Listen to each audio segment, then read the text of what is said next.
નમસ્કાર દર્શક મિત્રો, સ્વાગત છે આપનું આપણી ચેનલ સત્સંગ કથામાં।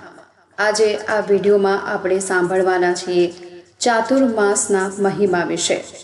ચાતુર્માસ શું છે, શરૂઆત કેવી રીતે થઈ ચાતુર્માસની, ભગવાન વિષ્ણુ શા માટે 4 મહિના યોગ નિંદ્રામાં જાય છે, આ સમય દરમિયાન કયા નિયમો પાળવા, શું દાન કરવું અને ચાતુર્માસનું આધ્યાત્મિક મહત્વ શું છે, એ તમામ આજના વિડીયોમાં જાણીશું। જો આપને અમારો આ વિડીયો પસંદ આવે તો લાઈક કરશો, શેર કરશો અને સબસ્ક્રાઈબ કરી લેજો, જેથી કરી સત્સંગ કથાના નવા વિડીયોની માહિતી આપના સુધી પહોંચી શકે। ચાતુર્માસ શબ્દનો અર્થ થાય છે 4 મહિનાનો પવિત્ર સમય, જેની શરૂઆત થાય છે અષાઢ સુદ 11 એટલે કે દેવશયની એકાદશીથી અને સમાપ્તિ થાય છે કારતક સુદ 11 એટલે કે દેવ ઉઠી એકાદશીએ। આ 4 મહિનામાં ભગવાન શ્રી હરિ વિષ્ણુ ક્ષીરસાગરમાં શેષનાગ પર યોગ નિંદ્રામાં વિરાજમાન રહે છે। આથી આ સમય ભક્તિ, જપ, તપ, દાન અને આત્મચિંતન માટે શ્રેષ્ઠ માનવામાં આવે છે। શ્રી નારાયણની ભક્તિ કરી ભક્તો મોક્ષને પ્રાપ્ત કરે છે। ચાતુર્માસ આ વખતે 6 જુલાઈ 2025થી લઈ 1 નવેમ્બર 2025 સુધી ચાલશે। અષાઢ માસના 15 દિવસ, શ્રાવણ, ભાદરવો, આસો અને કારતક માસના 15 દિવસ, એ રીતે આ 4 માસ થાય છે। આ 4 મહિનાનું વિશેષ મહત્વ છે શ્રાવણ, ભાદરવો, આસો અને કારતક। શ્રાવણ મહિનો ભગવાન શિવનો પ્રિય મહિનો છે। સોમવારના વ્રત અને શિવપૂજનનું વિશેષ મહત્વ છે। ભાદરવા મહિનામાં જન્માષ્ટમી, રાધાષ્ટમી અને ગણેશ ચતુર્થી જેવા મહાપર્વો આવે છે।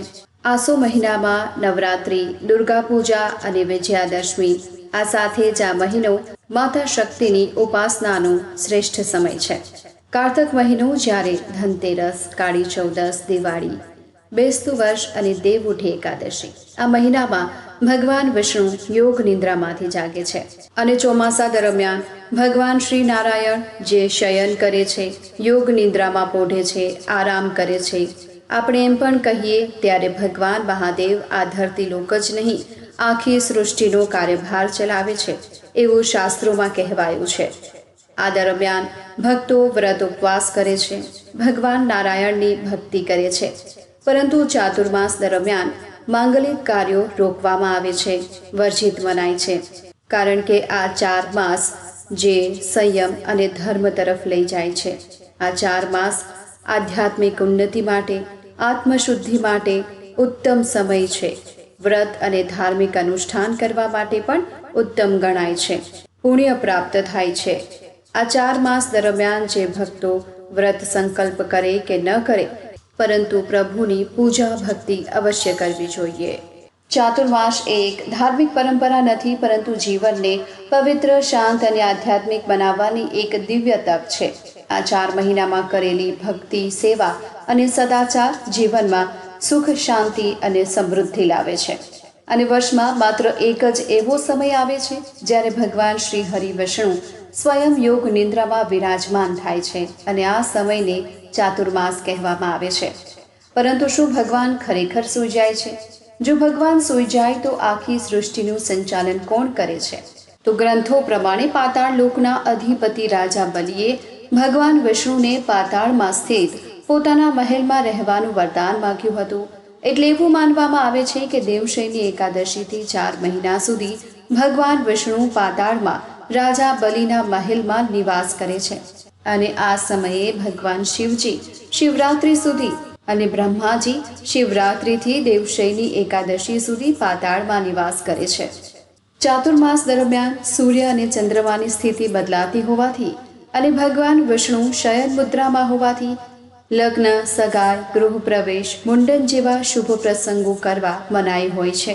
નવા વેપાર કે વ્યવસાયની શરૂઆત પણ નથી કરાતી। તામસિક ખોરાક જેવા કે લસણ, કાંદા, તમામનું સેવન ન કરવું જોઈએ।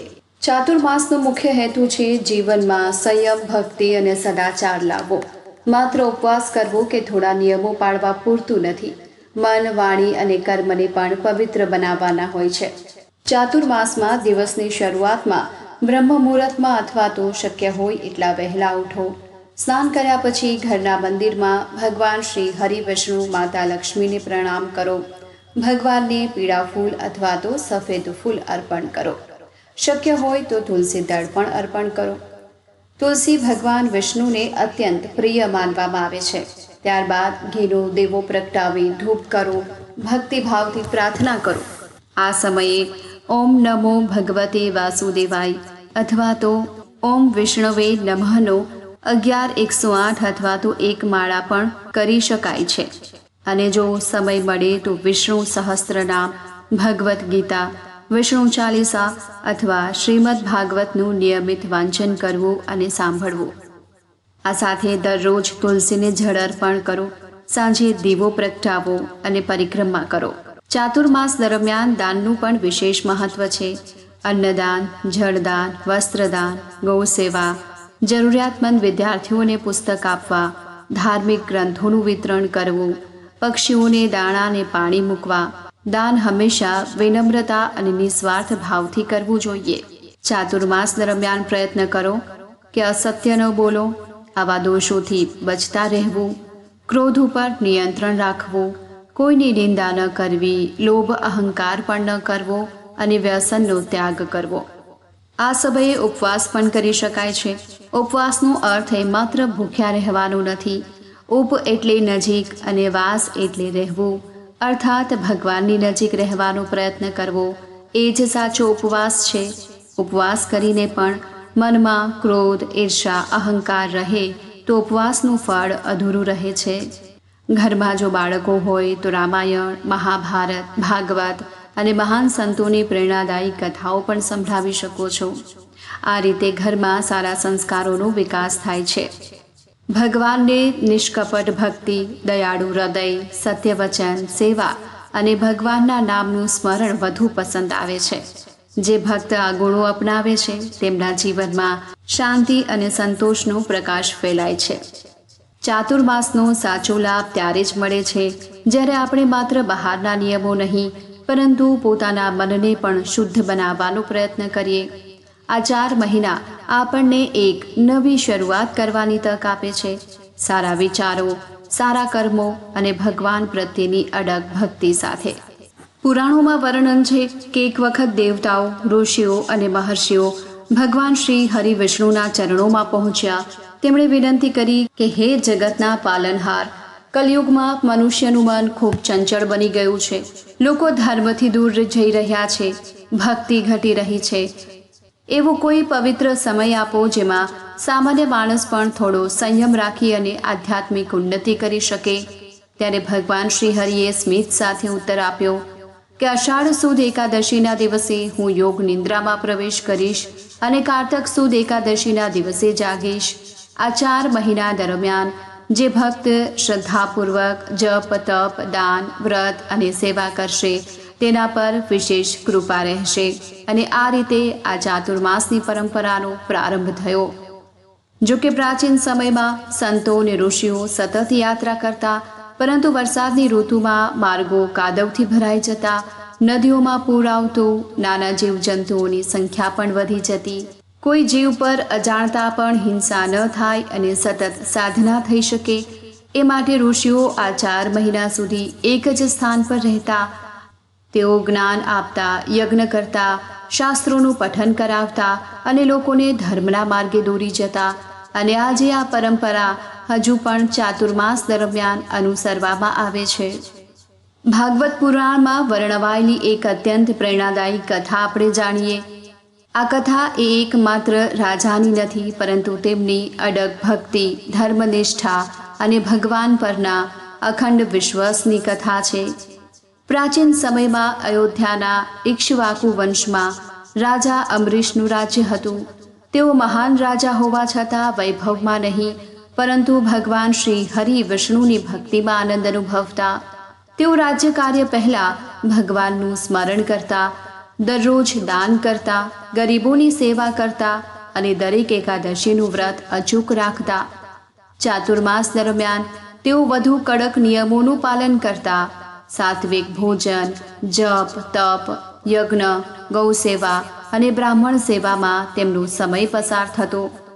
એક વર્ષે તેમણે ચાતુર્માસનું વિશેષ વ્રત ધારણ કર્યું. કારતક સુદ દ્વાદશીના દિવસે વ્રતનું પારણું કરવાનું હતું. આ સમયે મહાન ઋષિ દુર્વાસા પોતાના શિષ્યો સાથે તેમના મહેલે પધાર્યા. રાજા અંબરીશે વિનમ્રતાથી તેમનું સ્વાગત કર્યું અને ભોજન માટે આમંત્રણ આપ્યું. દુર્વાસા ઋષિએ કહ્યું કે હું પહેલાં નદીમાં સ્નાન અને સંધ્યાવદન કરીને આવું અને પછી ભોજન કરીશ. સમય પસાર થતો ગયો, પરંતુ દ્વાદશીનો પારણાનો શુભ મુહૂર્ત પણ સમાપ્ત થવા આવ્યો. રાજા મૂંઝવણમાં પડી ગયા અને જો પારણું ન કરે તો વ્રતનો ભંગ થાય અને મહેમાન પહેલા ભોજન કરે તો અતિથિનું અપમાન થાય. તેમણે વિદ્વાન બ્રાહ્મણોની સલાહ લીધી. બ્રાહ્મણોએ કહ્યું કે માત્ર ભગવાનનું ચરણામૃત ગ્રહણ કરવું તે ભોજન પણ નથી ગણાતું અને ઉપવાસ પણ નથી તૂટતો. રાજા અંબરીશે ભગવાનનું ચરણામૃત ગ્રહણ કર્યું. થોડી વારમાં દુર્વાસા ઋષિ પાછા આવ્યા.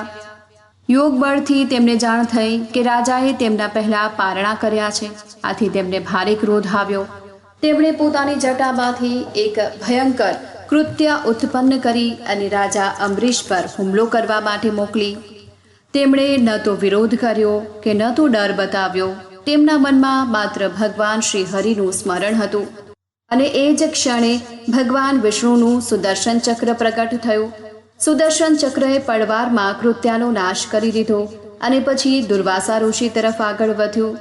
દુર્વાસા ઋષિ ગભરાઈ ગયા. તેઓ બ્રહ્માજી પાસે ગયા. બ્રહ્માજીએ કહ્યું કે હું કંઈ ન કરી શકું. પછી તેઓ ભગવાન શિવ પાસે ગયા. ભગવાન શિવે પણ કહ્યું ભગવાન વિષ્ણુના સુદર્શન ચક્રને રોકવાની શક્તિ તેમની પાસે નથી. છેવટે દુર્વાસા ઋષિ વૈકુંઠમાં ભગવાન વિષ્ણુ પાસે પહોંચ્યા. ભગવાનને અત્યંત કરુણા ભાવથી કહ્યું, હે મુનિ, હું મારા ભક્તોના પ્રેમથી બંધાયેલો છું. મારા ભક્તનું હૃદય જ મારું નિવાસસ્થાન છે. જો તમે મુક્તિ ઈચ્છો છો તો રાજા અંબરીશ પાસે જાઓ અને તેમની ક્ષમા માગો. દુર્વાસા ઋષિ તુરંત જ પૃથ્વી પર પરત આવ્યા.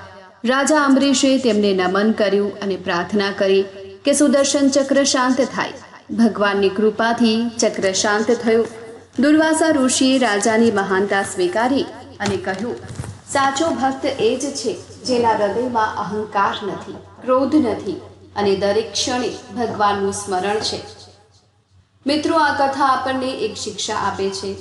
પહેલું એ કે ભગવાન પોતાના સાચા ભક્તોની હંમેશા રક્ષા કરે છે. બીજું એ કે ક્રોધ માણસનું સૌથી મોટું દુશ્મન છે. અને ત્રીજું, વિનમ્રતા સૌથી મોટું આભૂષણ છે.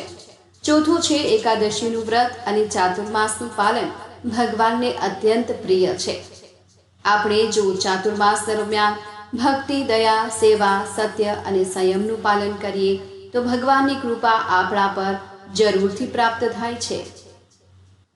મિત્રો, શાસ્ત્રો આપણને એ પણ શીખવે છે કે આ સમયમાં મન, વાણી અને કર્મ પર સંયમ રાખવો જોઈએ. કોઈની નિંદા ન કરવી, અસત્ય ન બોલવું, ક્રોધ પર નિયંત્રણ રાખવું, પરિવાર સાથે પ્રેમથી રહેવું. આ જ ભગવાનની સાચી ઉપાસના છે. અને આજે જીવન ખૂબ જ વ્યસ્ત બની ગયું છે.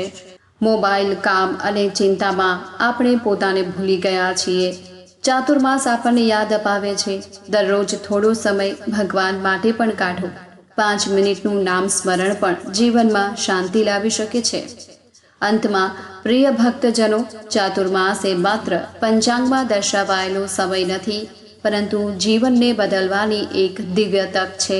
જો આપણે આ 4 મહિનામાં એક પણ ખરાબ આદત છોડી સારો સંસ્કાર અપનાવીએ તો જ એ ચાતુર્માસની સૌથી મોટી સફળતા કહેવાય. ચાલો આપણે સૌ ભગવાન શ્રી હરિના ચરણોમાં પ્રાર્થના કરીએ. હે લક્ષ્મી નારાયણ, અમને સત્યના માર્ગે ચાલવાની શક્તિ આપો, ભક્તિમાં સ્થિર રાખો, અમારા પરિવારમાં સુખ, શાંતિ અને સમૃદ્ધિ આપો અને સમગ્ર વિશ્વનું કલ્યાણ કરો. જો આપને અમારી આ માહિતી પસંદ આવી હોય તો વિડીયોને લાઈક કરો, તમારા પરિવાર અને મિત્રો સાથે શેર કરો. અમારા સત્સંગ કથા ચેનલને જરૂરથી સબસ્ક્રાઇબ કરો. ફરી મળીશું નવા ધાર્મિક અને જ્ઞાનવર્ધક વિષય સાથે. જય શ્રી હરિ, જય લક્ષ્મી નારાયણ.